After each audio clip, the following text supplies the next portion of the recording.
Thank you very much. Yeah, thank you very much for this opportunity. Deputy Minister, ladies and gentlemen, very good to be here among you.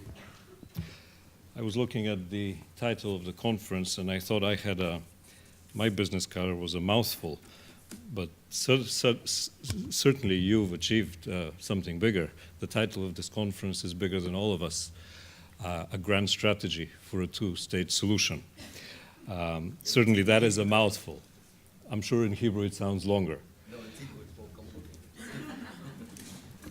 I'm here today and I hold the unenviable task to represent the United Nations in what is known as the Middle East peace process at a time when there is neither a peace process nor there is peace in the Middle East. And I start with that always because it is pretty much left in the circumstances that we are in to people like myself to design the role that the United Nations can play in supporting the efforts of supporting the efforts of people here on the ground to achieve a just and lasting solution to what has been a conflict that has plagued us for a very, very long time. I certainly don't want to be the kutter in the room to be complaining about my job, but I want to start with something where I don't usually start with, and that is to start by saying what the international community will not do or cannot do. Every month I'm asked by the Security Council to report on what we're doing, but here today I have the liberty to actually start the opposite way. And let me start by saying very clearly that what the international community will not do is it will not give up hope and it will not give up on achieving peace between Israelis and Palestinians. It will not put its engagement with this conflict on hold. Neither will it agree that the status quo that we have today is sustainable and is going to go on forever and ever. And I don't think it is in the interest of anyone, not the people of Israel, not the people of Palestine, to actually accept the status quo as the reality of today and of tomorrow.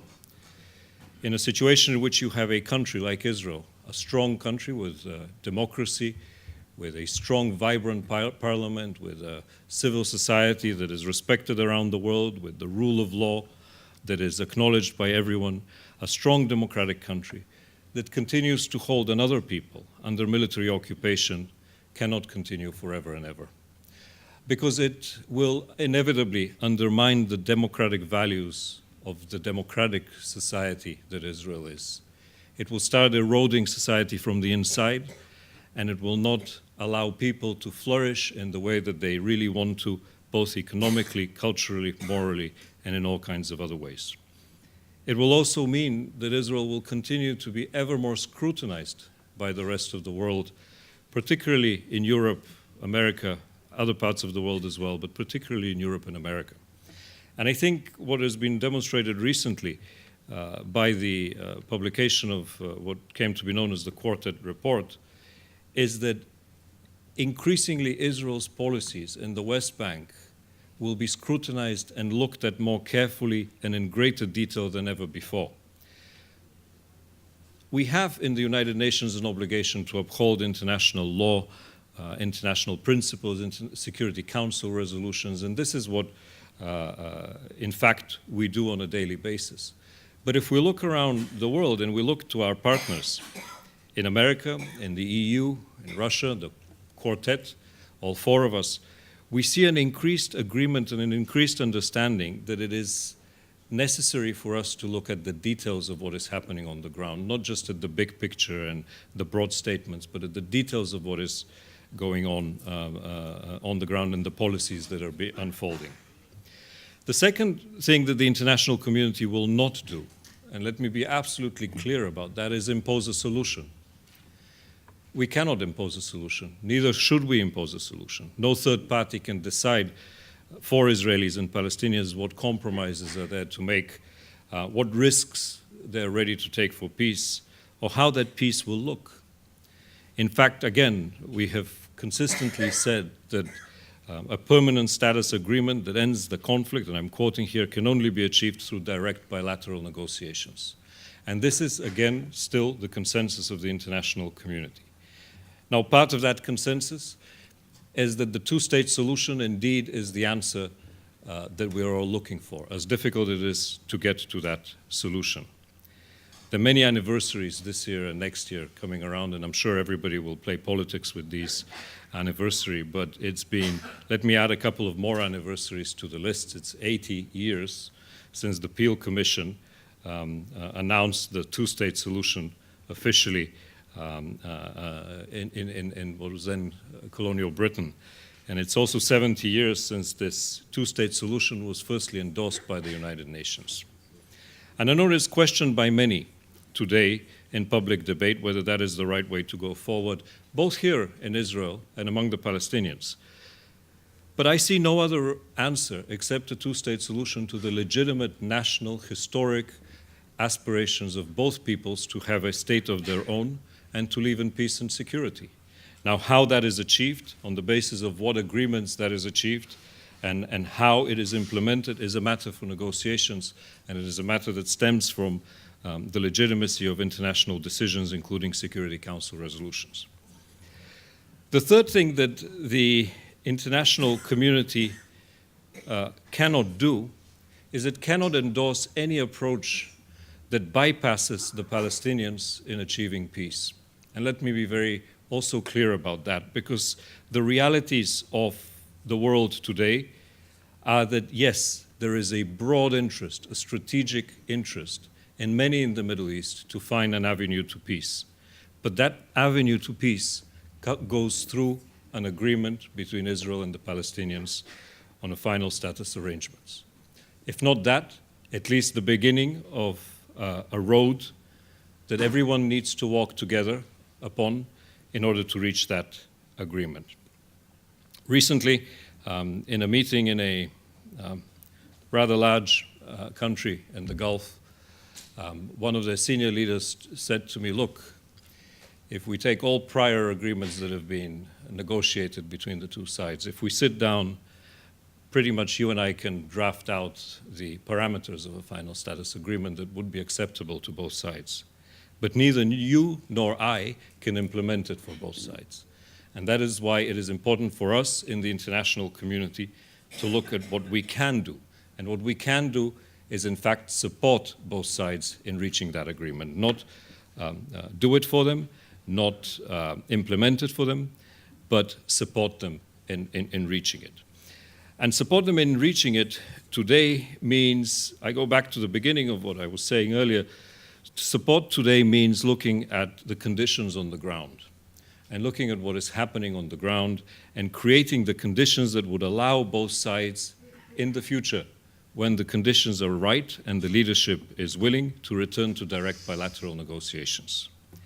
If we push for direct bilateral negotiations today, for some we would be dreamers, for others we would be naive, but certainly we would not be realistic.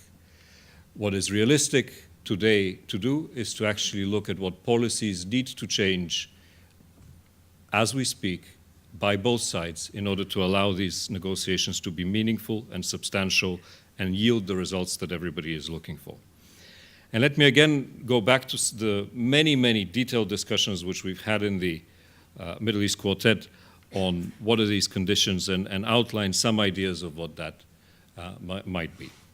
Let me start with the question of policies that need to change. And certainly the policies that need to change in Area C, and these are policies by the State of Israel, are perhaps the first issue.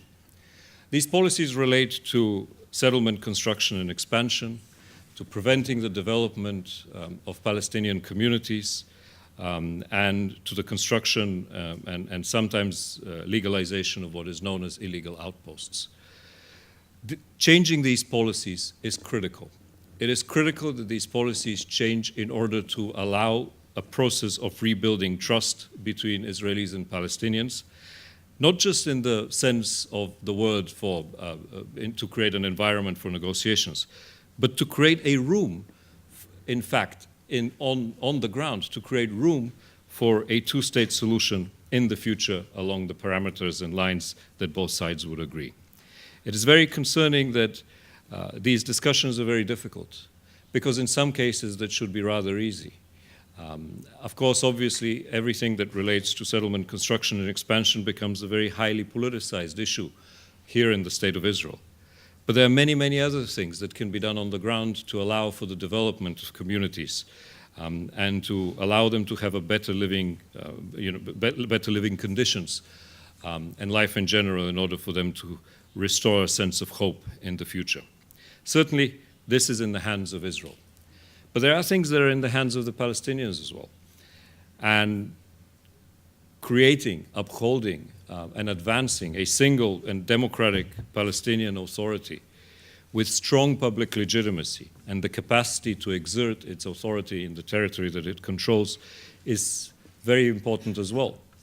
We've seen the success that the Palestinian Authority has been over the years in providing opportunities for people in the areas that they control, particularly in the West Bank, in cooperating on issues related to security with Israel. But the Palestinian Authority needs to extend its ability to control not just what it has in the West Bank, but also the Gaza Strip. And I get to the third question, which is also very, very critical. A dramatic change in the situation in Gaza is necessary.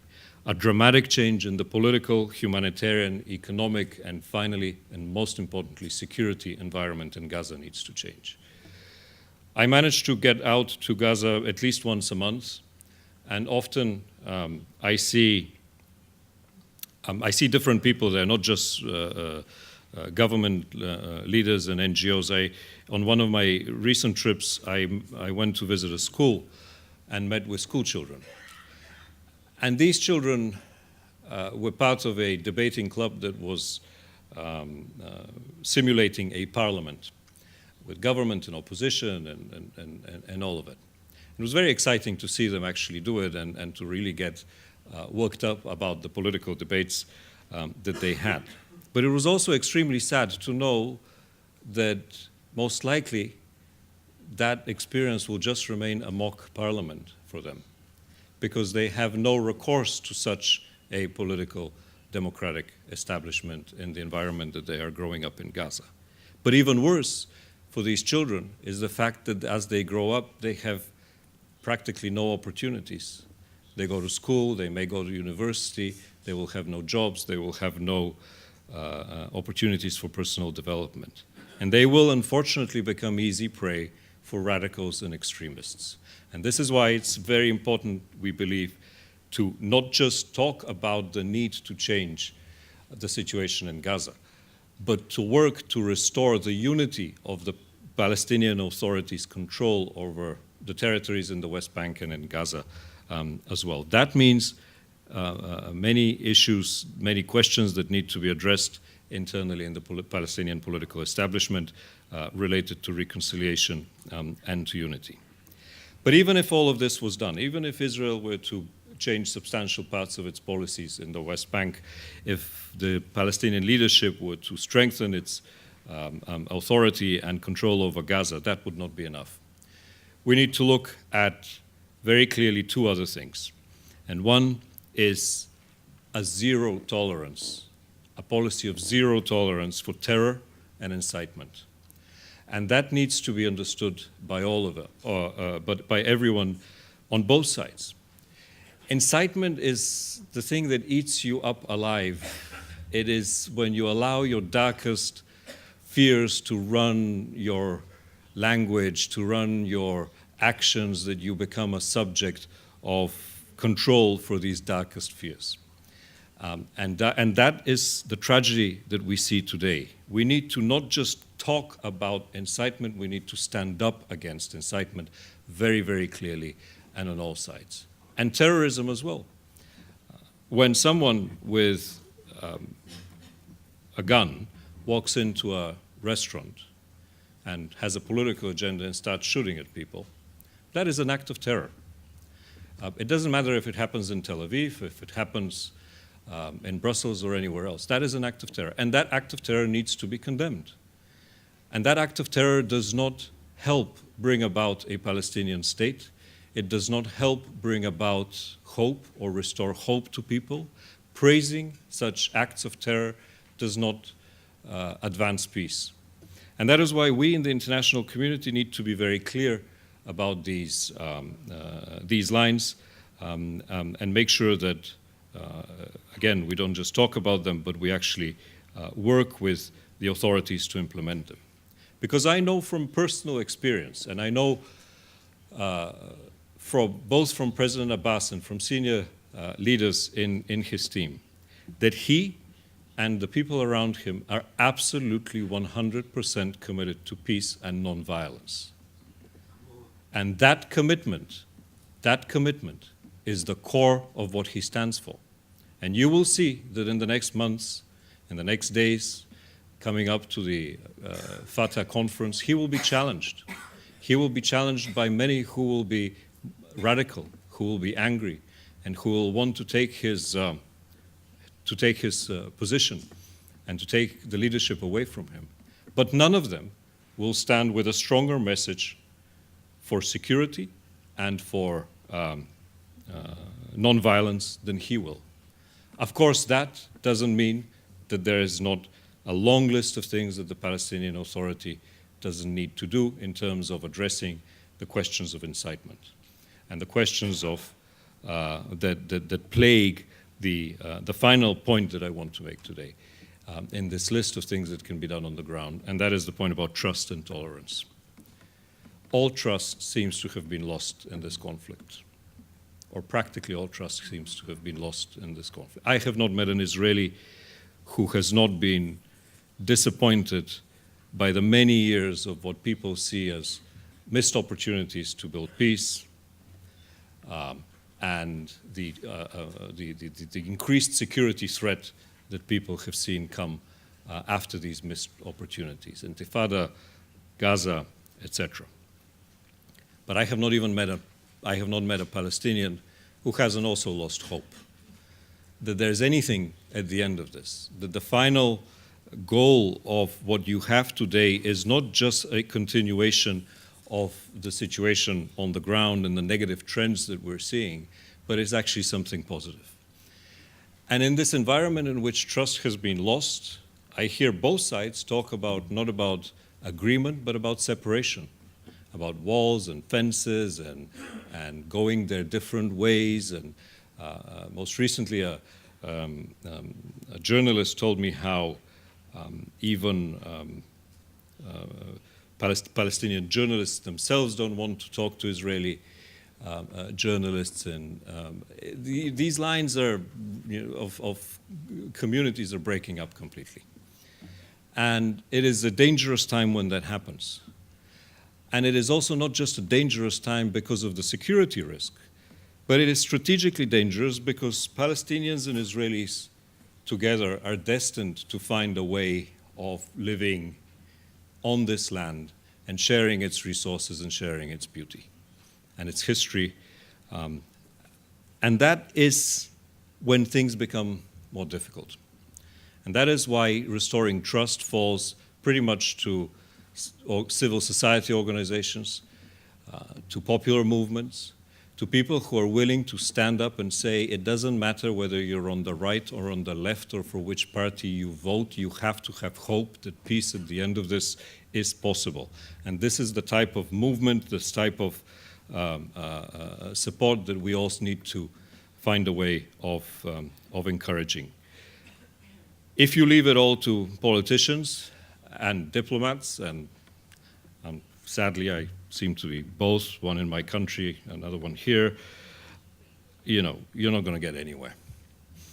You really need to get out of this cycle of loss of hope and separation and try and restore the trust that is necessary to fight extremism, to fight radicalism, and to stand up for what is possible. And in this process, I think, finally, the international community, as much as I can speak for the international community, is a very broad term, needs to be able to address some of the spoilers in any such effort. One spoiler is this trend to deny the historic and religious link between Jews and Palestinians and their holy places in this land.